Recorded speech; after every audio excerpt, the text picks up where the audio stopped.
Joined now from Brussels by George Papaconstantinou, who was Greece's finance minister until last summer and is now the Minister for the Environment. In the studio are Kostas Lapavitsas, a Greek economist at London School of Oriental and African Studies, and Christian Schulz, who is an economist at Berenberg Bank. George Papaconstantinou, first of all, I mean, listening to all that, it's clear that many Greek people don't want the austerity. Many politicians and economists don't think it can work. So who are you doing this for? We're doing it for the country and for its citizens, obviously. It's been an extremely tough 2 years. There's no question that people are hurting. Unemployment is at a record level. Wages and pensions have been cut. Taxes have been raised. So it's no surprise that people are looking at, in the middle of a recession, at its worst point and cannot see the exit. And what this new program is supposed to deliver, together with the reduction in the debt by about 100 billion, is to turn the page, to show that confidence can return and that we can put all this behind us and slowly but surely go back on a path of sustainable growth. Because it is very clear that we were not on such a path before. Indeed, but you know, you've got riots in the streets. Within a couple of months you could have elections which could throw all the existing government basically out. And there are those who think that this is in effect the insincere acceptance of the impossible. You know you really can't do it. You know, it's easy to look at the riots and say that this represents a situation. The demonstrations are, of course, an indication of how people feel. The riots themselves are done by a very small minority of extremists and plain criminals. It is very clear that at the end of 2 years of austerity, it is not easy to convince people. But the question is there an alternative to this? Is there something else that we can do? Well, you could leave the euro. You could leave the eurozone. Sorry to interrupt, but you could leave the eurozone. That would be an alternative. Yes, at a disastrous cost for the country and for the citizens. It is very easy for people to say that. Let me tell you, in very, very brief terms, what would have happened this morning in Greece if the parliament had voted a different way last night, if it had voted no rather than yes. This morning, by 9:30, there would be queues outside banks. By midday, the government would have had to close down the banking system and bring out the police and the army to guard the banks. And by the end of the day, Greece would be an island, unable to trade with the rest of the world, unable to pay salaries and pensions. It would be a total, unmitigated disaster. Those that think that there is a way to get out of the euro that is somehow painless, a way that does not completely shut down the banking system, are either deluding themselves or are playing a very, very dangerous game with the Greek people. Kostas, this is the least worst option. There's all kinds of bad options, but this is the least worst, is that argument? Not at all. I think what's happening to Greece at the moment is a disgrace.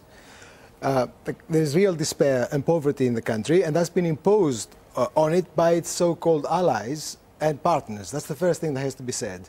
Now, this is not going to work. It hasn't got a snowball's chance in hell of working. The country is heading towards the exit from the euro system. It's heading towards the exit, and it's heading towards bankruptcy in the worst possible way, in a chaotic way. This is what we've got in front of us, and the argument is, among many people in Greece and elsewhere, that it's the Greeks who should do that. They should take charge of their own future and effect these changes deliberately and with a plan. That's really what's in front of us. Your reaction to that, Minister? What I hear is a collection of slogans, but I hear no answer to the scenario, the nightmare scenario which I just painted at you. Of course Greeks should take care of themselves. Of course Greece should take its own destiny at hand. But when you have a country that year upon year was spending more than it had, that was not really producing, that got a huge external deficit, and found itself with a debt of 360 billion euro, then it is very easy to say, well, let's just forget this debt. We can't survive if we somehow by ourselves decided not to pay our creditors. We do not have at the moment a primary surplus to be able, in other words, to have more revenues than we have expenditures. But you have... So forgive me such... Yeah, right. Forgive me for interrupting, but if you do all these good things, as you would say that you feel you have to do, by 2020, in 8 years' time, after another 8 years of austerity, your debt will still be 125% of GDP, and that in itself might not be payable. which is about the level of Italy, of Ireland, and certainly less than of the level of Japan. 120% is too high, and hopefully we will be able to grow fast again, but on a more sustainable footing, and reduce it even faster than that. But let's remember what happened these last 2 years. In these last 2 years, we reduced the primary deficit, so that's outside the interest that is being paid, by 8 percentage points, a massive 20 billion. This is because people took serious sacrifices. Can we really throw all this out and tell them that what we did in the last 2 years to begin to have some sanity in public finances and to claw back some of the competitiveness that was lost in the last 10 years, this would just throw it out the window? Let me bring Christian Schulz in. I mean, how is it, do you buy into the argument that this is doable? And if so, how much pain is Greece going to have to accept, given that there are many people in Greece who think they're being bullied into this by Germany, among other places? I absolutely agree with Mr. Papaconstantinou. We should not look at Greece at this very moment in very deep recession, after 4 years of recession, and say this is the way Greece is and this is how it always will be. The Germans shouldn't do that, the ones that say at the moment that Greece might be a bottomless pit. The Greeks shouldn't do that, and the financial markets shouldn't do that. Now, if in 2020 the debt level is 120% or 125 or 115%, the level doesn't really matter. What matters is the direction that the country has been taken until then. If the trajectory of the country is towards 100%, it's a very different view that we have to take of the country than if it's the direction of 150%. A German CDU MP today was quoted as saying, Christian von Stetten said, a Greek exit from the Eurozone would not be the end of the world, would not be the end of the world. Well, that's a very dangerous feeling that is spreading in some parts of the Conservative Party and the Liberal Party in Germany, that the firewalls are high enough now that a Greek exit of the euro wouldn't be a problem to Europe anymore. But we doubt that this is really the case. Kostas? I do not know how to convey the absurdity of what is happening at the moment in Greece. Greece has had 14% contraction of GDP the last 2-3 years. It's got 21% unemployment, and this plan aims for primary surpluses of the government next year and the year after that.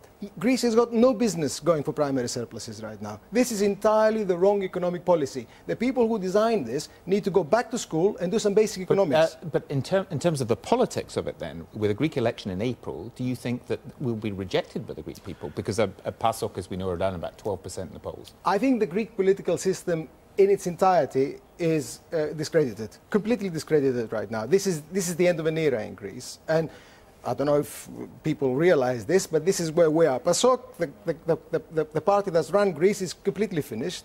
The party of the right is in complete disarray because of how it's voted yesterday. I think a new political configuration is emerging in Greece, and the thing that's making all the difference is what's been happening on the ground. This is really where things are being decided at the moment, and what people want is an end to this. They want an end to this humiliation, and they want a new policy. Let me bring in the Minister again, Mr. Papaconstantinou. I mean, in terms of the overall future of Greek democracy, is that something you worry about? I don't just mean specifically the fact that your party is very low in the opinion polls at 12%, but the whole future of Greek democracy is actually up in the air.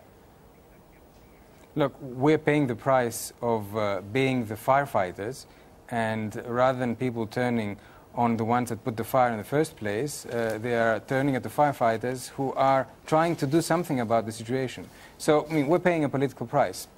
That's what politics is about.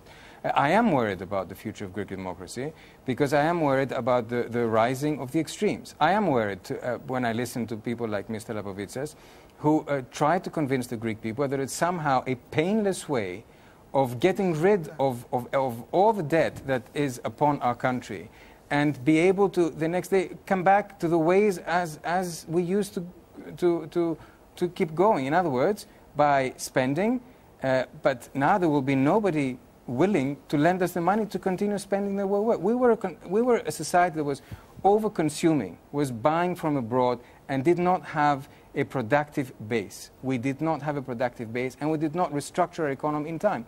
This program is not just about austerity. It's about deep structural reform. It's about reforming the state. It's about reforming the social services. It's about reforming the tax system so that people pay and not everybody is evading taxes. This is what it's about. It is a mistake to reduce this program simply into reductions in expenditure in the public sector. This is part of it, but it's not the whole thing. I'll tell you one thing that really infuriates Greeks right now.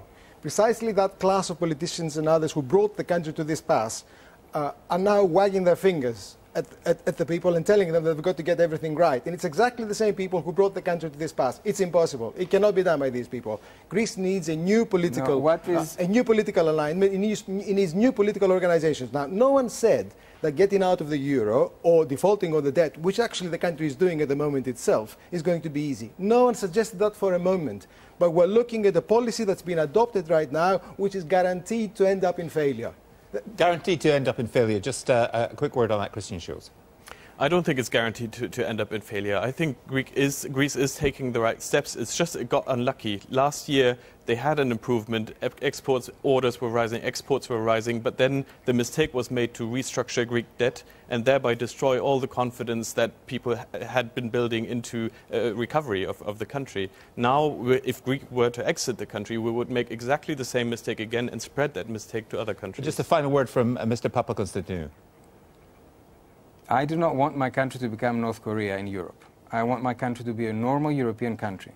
And I think we have every possibility to do so. We have the people, we have the productive resources, and there's nothing different in the Greek DNA than that in the rest of Europe. We have had a political class that failed the country. But let's not lump everybody together, because those that tried to make amends in the last few years are being lumped together with those that created the deficits and the mess in the first place. It's much deeper than simply the fiscal situation. It's about values, it's about what kind of democracy we want, it's about representation, it's about not a clientelistic system of governance. This is what it is about. But it is certainly not about far-fetched ideas that claim that we can somehow get out of this situation without hard work and sacrifices in as just a way as possible. This is what we're about. We'll leave it there, Minister. Thank you all very much. Thank you.